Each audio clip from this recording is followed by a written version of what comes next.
Hey guys, Tina here, the Critical Virgo. If you're new to my channel, then welcome. If you've been here before, then you already know I'm going to put some timestamps to everything that I'm going to talk about down below. This is going to be a lengthy video because there is a lot to cover. I am doing a full race report and some tips and tricks for the Marine Corps Marathon. Prior to going out to this race, I was looking for a video like this and there was none out there. A lot of people did videos of the actual course or check-ins every mile during the race, but this is gonna be something totally different. There will be some footage from the race, but I'm gonna put it toward the end after a screen so that if you don't wanna see it, you can just click X and won't be offended, I promise. So, like I said, I'm gonna put some timestamps down below. I'm gonna start off with getting there. So I reside in Florida and I roomed with a friend of mine that used to be in Florida that I met at a half marathon down here, and she now lives in New York. So we both flew in on the same day. We flew in on Saturday, the day before the race. It was Saturday the 21st, into Ronald Reagan Airport. And we had this agreement where she would get all the Ubers and food on our trip and I paid for the hotel. So we met there and then we picked up an Uber to go to the hotel. We stayed at the Marriott and it took us about 20 minutes by Uber to get to our hotel, which was not bad. We did get into Ronald Reagan by like 9:30, so check-in we did not know was at 4. And we had a lot to do that day, so it really wasn't a big deal. We left our bags with the front desk and then we picked up another Uber and we made our way over to the Gaylord Convention Center to pick up our packets. And the one thing that I'm going to say about Uber in the District of Columbia is this. If you've never done it before, you are officially being warned now. There are a lot of drivers over there that are not from that local area. They actually drive in from different parts of Maryland and Virginia to pick up fares because it's a very, populated, high in demand area because the metro can kind of suck sometimes. Parking is really expensive. So what do a lot of people do? They take Ubers. The frustrating thing is the people that drive in DC that are not from there are not familiar with all little side streets, so they rely very heavily on their GPS, which can be a big negative, especially if there's road closures, etc. It can be very frustrating. And that is the trouble that we ran into with over half of the drivers that we sat with. And it extends out the ride. They don't know the back streets. You get the gist. But we made it to the convention center safe and sound. And when we got there, it was like every other packet pickup. It's very crowded.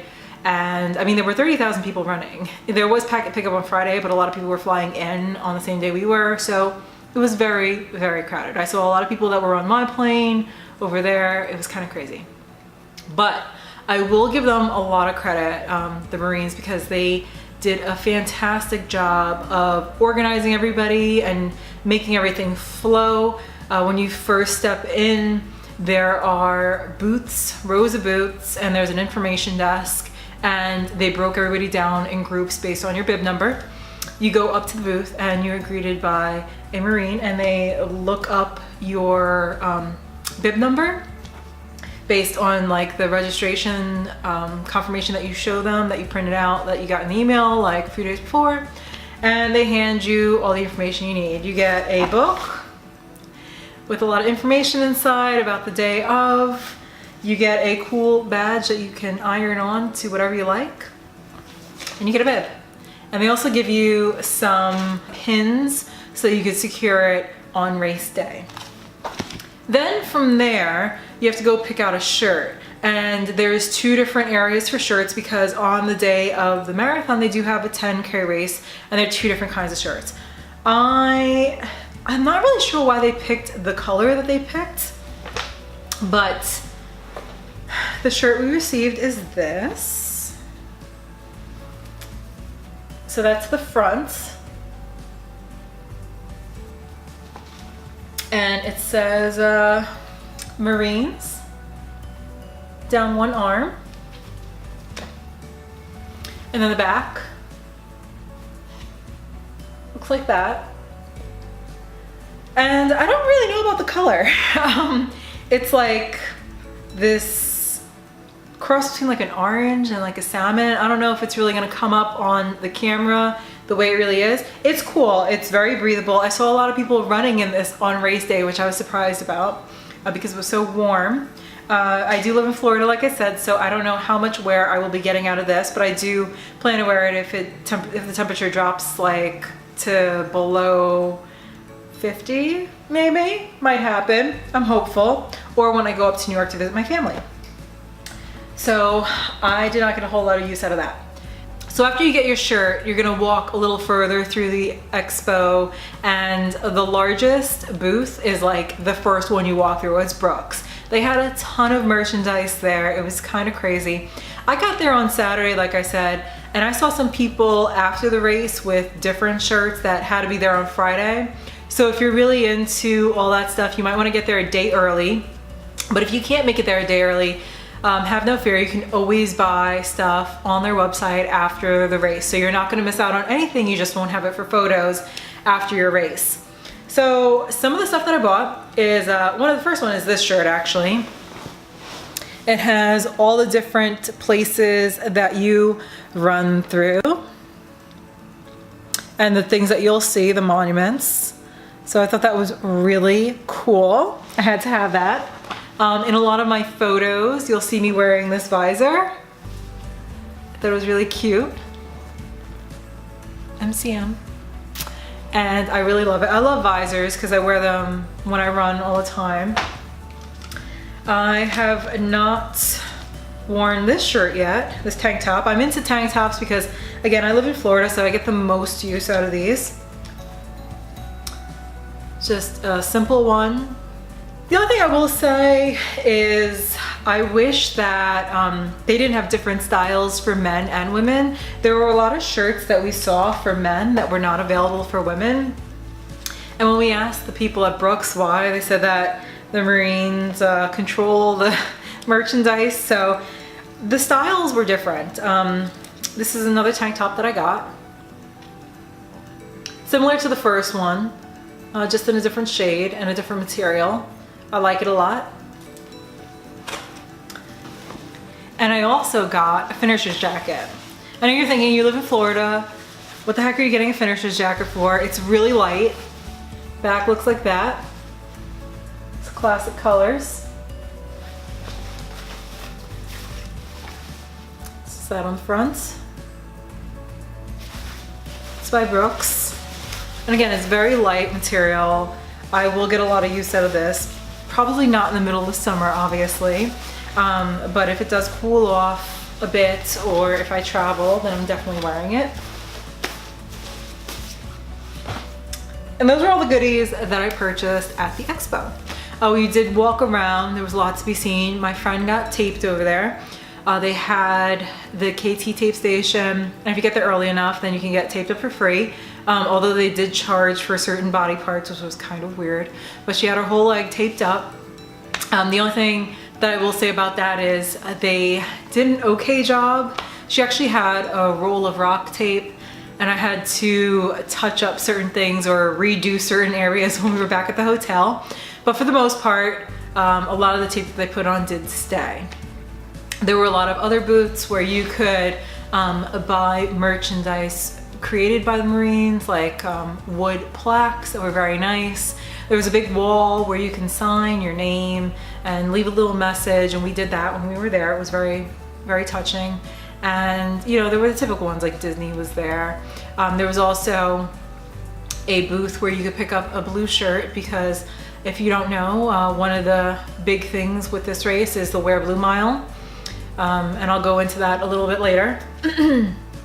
So that pretty much sums up the whole expo. When you're done with the expo, there's a lot of places where you can go eat.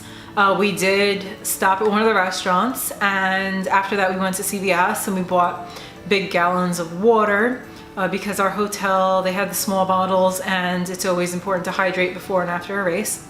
So I made sure that we picked those up, and I'll go into food and hydration later. So we took another Uber back to the hotel, and we pretty much called it a night. We ordered in some food from one of the pizzerias in the neighborhood, and it was okay. I've found the place on Yelp. And one thing about ordering delivery in that area is it could take a really long time for it to get to you because of all the traffic and lights. But I was told in one of the car rides that a lot of the reason for the traffic and the delays for everything was because there were so many people in the area just for that race. So I believe it because one of the things that a lot of the drivers were saying was as they were driving down roads is it's normally not this crowded. But I think that the police department and everybody did a wonderful job at directing traffic. Phenomenal. So we just totally went to bed, or tried to, at like a reasonable hour. I think it was like 10, 11 o'clock at night. And we woke up at 4 a.m. And I didn't mention it, but the both of us woke up at 4 a.m. to catch our flights to go in on Saturday. So this is 2 mornings in a row of waking up at 4 a.m. And this was my first marathon, so it was a total ball of nerves. And we were like stressing the day before on how we were getting to the race because we had looked through this booklet like 1,000 times, and on the Marine Corps Marathon Facebook page they have like a video about getting to the marathon, and they all talk about going on the metro. Well, we talked to a few people, and they were telling us that the metro might not be the best option because of how crowded it gets. It opens at 6, you have to be, the starting line opens up at like 7:45, but there is just a lot of traffic and it's very crowded. So what did? We took an Uber and it was probably like the worst Uber trip ever because the lady that picked us up, we did the Uber pool, and I don't recommend you do that, especially if you get somewhere like really fast. For some reason, her navigation system started navigating for us, but she had somebody in the car already. And we had to drop him off first, and it took us like way out of our way. And she was not from the area. So we started traveling toward the race, and she was like full out giving us like a tour. She's like, oh, and there's the Pentagon, and her GPS is telling her to make a right, and she missed the right that she could have took, so now we're going all the way around, and every other street is blocked, so we had to go all the way around. Like, we kept going around in circles. It took us an hour to get to where we had to be, and we didn't even get like to where we had to be, but we picked up this Uber at like 5:50, and we got out of the Uber at 6:50 because we got tired of going around and around in circles. And it got to the point where we saw like a lot of other people with running clothes on and some bibs and stuff, and I was like, let's just get out. So we got out, and we ended up walking for like what felt like for forever. So when you're training for your event, plan in like a nice walk before you actually start running, because you are going to walk a lot to get to the starting area, starting line, bag drop off, etc. You have to walk because like they block off everything. So we ended up walking, I want to say about 1.5 miles, 2 miles, just to get to like this main area between the Pentagon and the cemetery where you could like drop off your bags. And then from there it was like walking through this tunnel and going to this main road, and that was maybe like 1/4 mile. It wasn't as bad as like the walking to the main area to drop off your bags. And then there was just like a lot of standing around in the corrals, and we took some photos, and then we missed a part of the opening ceremony because we were so busy trying to get through everything and to drop off our bags. So we did miss a few minutes, but I'm going to put some footage that I did capture at the end of this video.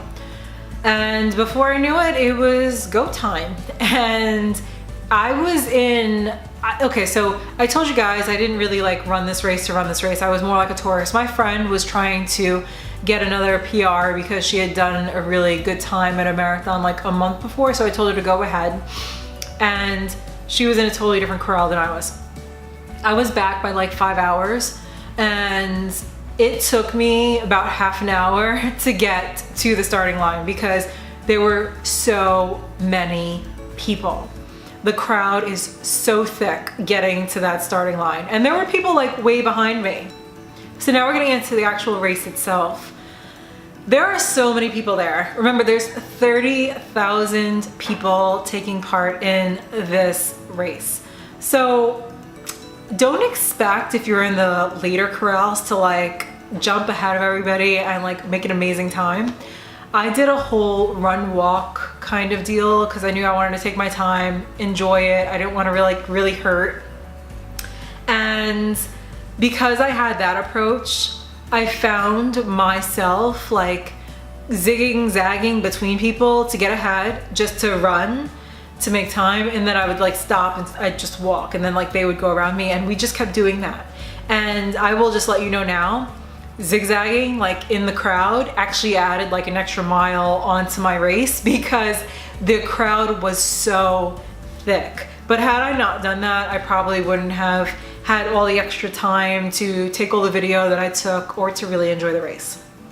So when you read up about this race, they will tell you that the first few miles are on an incline.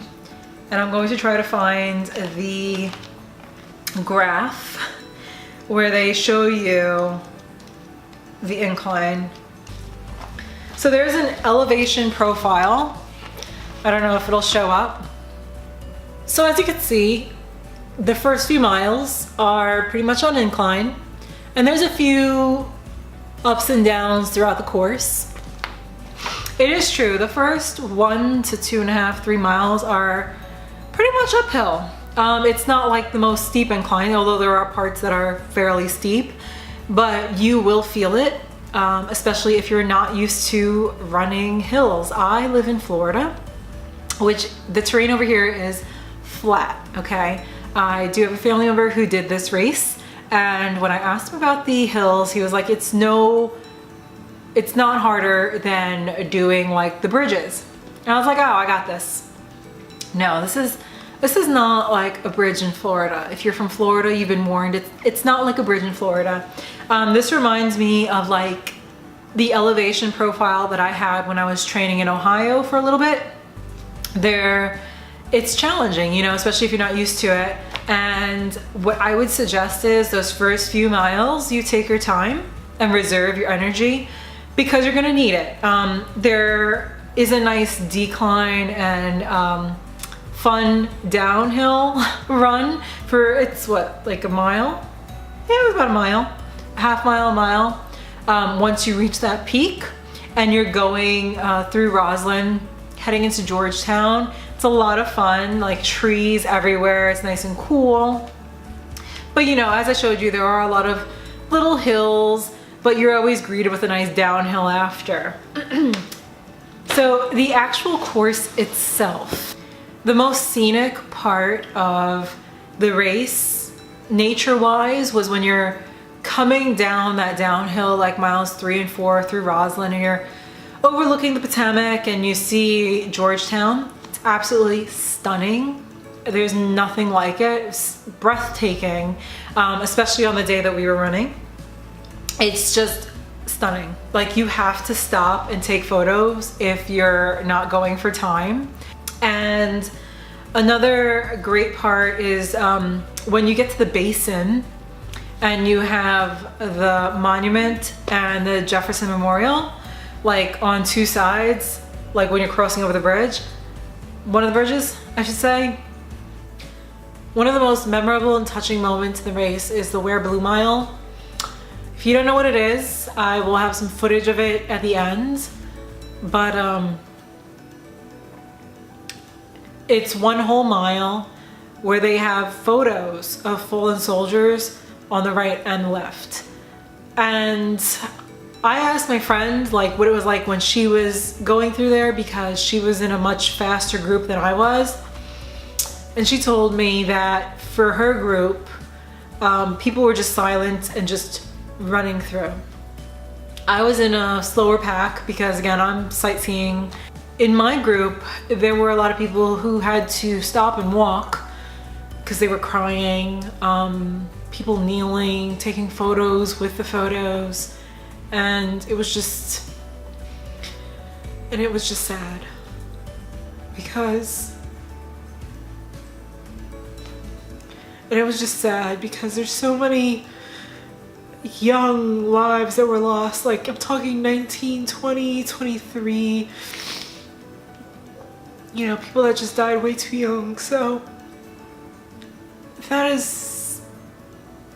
that will like forever stay with me. That was just a really touching part of the race. And I mean, if you're gonna do it just to do it, like, then, you know, like take in that whole mile and just, you know, like, I don't know anybody that was there. This is like such a ridiculous reaction for somebody who doesn't know anybody that personally, you know, lost their lives over there. But it's just, it was very sad to see so many people hurting and so many people that just died way too young. So it makes you appreciate things a lot more, you know, and it was an incredible experience. And that's all I can say about that. Like, if you don't have that kind of reaction, or if you don't feel anything running through there, then you have no soul. You have no heart, because it was just sad.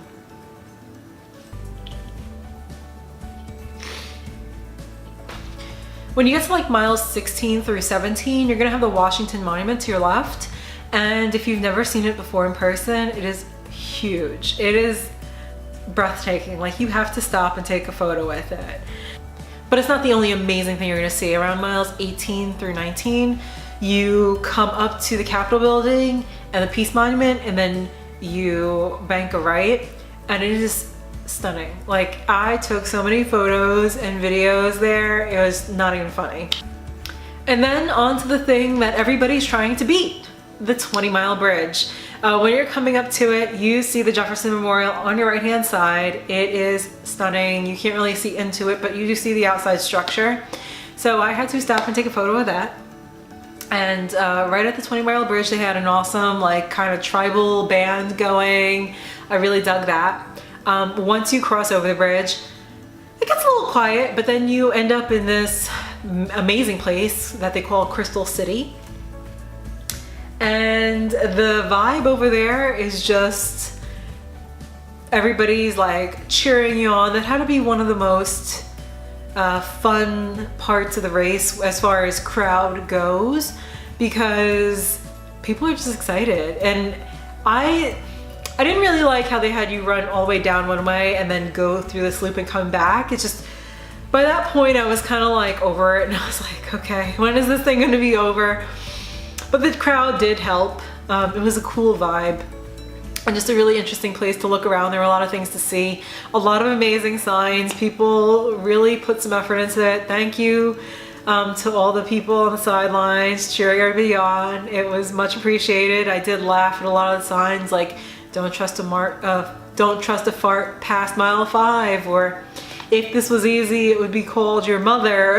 And I mean, there were just so many hilarious signs. People like, I don't even know you, strangers, but I'm proud of you. It was cute. So once you're done with Crystal City and you're coming on miles 24 through 26, the crowd kind of dies out a little bit, and it gets a little bit harder because you don't have like a lot of things to distract you. So, and this is really that part of the race where you're starting to feel everything. So it's really a game against yourself. And it was a very hot day. It was almost, what was it, 76? It was almost 80. I got sunburned on that day, and people were passing out left and right from heat stroke. So I kind of slowed it down a little bit. Thankfully, there were a lot of people handing out things like ice. So I shoved some down my shirt. I had some in my hair. I mean, it was just everywhere. I needed to cool off the best I could. Before I knew it, we were at the home stretch. There were some flags lined up on the road, and that's how you knew you were coming toward the end. And throughout the whole way, you had Marines screaming at you, letting you know how much further you had to go. I felt like some of them were lying. I think they might have walked up a little bit and forgot how far they've walked, and, you know, shortened up the distance in their mind with what they were screaming. But I knew it was around the corner. And of course, the Marines being Marines, nothing can be easy, right? So after running the 26 miles, what do they make you do? They make you go up a hill to get to the finish line. It's not like the worst hill in the world. It's not like completely straight up, but it is a pretty steep hill that you have to go up. But at the end, it's pretty cool. You got a bunch of Marines giving you handshakes, telling you how well you've done, and then you go into these corrals and you get your medal, which looks like this. It's really cool. And flag on it, back. And this actually opens up.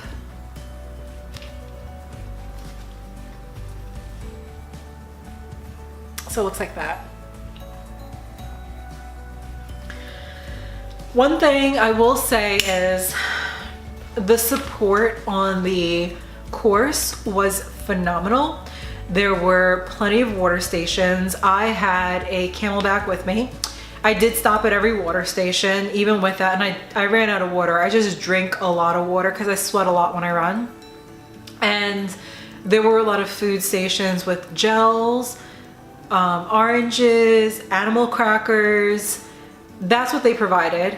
And along the course, there were just random strangers with granola bars, candy, chips, cookies, whatever you wanted. Like, so it was just constant food.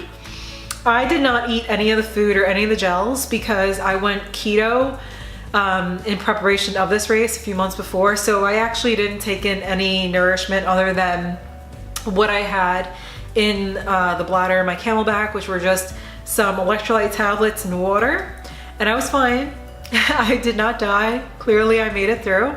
But if you do require gels and stuff like that, there are plenty to have on the course. So just know that. They also did serve at their water stations Gatorade, and I'll let you know it's not like watered down crappy Gatorade. They gave you some really high quality Gatorade that day, so that is much appreciated. I actually did have 4 cups of Gatorade at the water stations just because it was very hot. I had only put 3 electrolyte tablets in my bladder, and I was starting to cramp because I was sweating so much. Again, it was very hot. So the extra was helpful and it helped me get through the race. But again, I did not take any gels, any crackers, cookies, whatever, or anything from the strangers on the sides of the road. There were also people handing out like fireball shots and what else? Beer. There was like somebody set up with like a keg and just little shots of beer. It was pretty cool. I didn't drink any of it. I actually didn't even get a post-race beer. I still have that on my bib. And at the end of the race, as far as nourishment goes, they give you a box. Yes, I still have the box. Looked like that.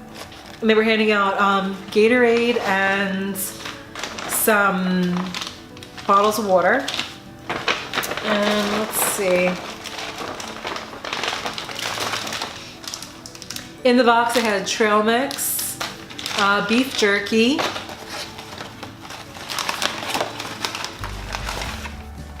these Bonitos baked like chips, Oreos, fruit snacks, and there was like an electrolyte baggie and a wipe. And then also information on next year's events. So I think they did a really great job at supporting the runners. They were also handing out these cover-ups for if you were cold. So just says mission accomplished. And there were plenty of medic tents on the course. I should mention that. They had guys with sticks covered in Vaseline that you could just grab and go. Band-aid stations at the medic tents. But again, I said, you know, a lot of people were not prepared for the heat. They did send out advisories about it. I was looking forward to a cold race, and this was pretty warm. But I had the advantage of training in Florida, so it didn't hit me like it hit a lot of other people, but I could see how it would affect times and just be very uncomfortable. overall, it was like the most amazing experience ever. I'm so glad that I chose this race as my first marathon. The only thing that sucks is, you know, if I wanted to do another one, like a local smaller race, it's probably gonna be really boring and not as fulfilling. Like distance wise, it'll be fulfilling, but like crowd support or just race support wise, probably not so much. So that makes it kind of tough, and it has me like setting my sights on larger races like Chicago, New York, etc. I officially have the marathon bug, and I'm probably going to train for more. I will do another video in the near future about my experience with keto and marathons, and if you want to see that, then don't forget to like and subscribe so you can be notified. So let's go into some tips, some tips that I learned the hard way. Don't Uber on race day. Number one, just take the metro. Wake up early, take the metro, and just walk. You're gonna end up walking a lot anyway. It's gonna save you a lot of headache and trouble because there's so many roads that are closed. Two, hotel. They do have this website where you can book a hotel and get a special rate for the race. I would do it like the day they open it up, and I would pick a hotel like in or as close to Crystal City. We were about 4 miles away from the start line, but we were so far away from everything that it made getting food and traveling pretty difficult. 3, don't order Papa John's. We ordered Papa John's after the race at 6, and it took 2 hours for it to get to us. So no Papa John's. I'm just kidding. 4, I would not fly in Saturday and then run on Sunday. It's doable if you're like on a tight budget and schedule, but if you could, I would try to go there like on Thursday and really take in all the scenes and like, you know, do the tourist thing and go sightsee, get it out of the way. Or if you can't do that, then make your trip a little bit longer and stay after. But I highly doubt that you'd want to go walking around and sightseeing after you ran a marathon. My last and final tip, I know that it's usually really cold on race day. So you've heard it before, go to Goodwill or go someplace and buy some clothes that you don't mind donating. In addition to that, I'd probably bring some sort of like light blanket that you could sit on, because once you get to the corrals, you'll be there for a long time. And get there early so that you can enjoy the opening ceremonies. I hope you guys enjoyed this. I am going to do a video on my whole keto experience and running marathons in the near future. So if that's something that you want to see, then don't forget to subscribe and hit the notification bell so you don't miss that one. If you have any questions, put them down below. I will be inserting some video and photos after this from race day, and I will be doing a full write-up on my blog, thecriticalvirgo.com, where there'll be photos and an insert to this video so you can relive all that with me. Hope you guys enjoyed it. Bye.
Maple, and Tina Chin. Where are you, David and Tina?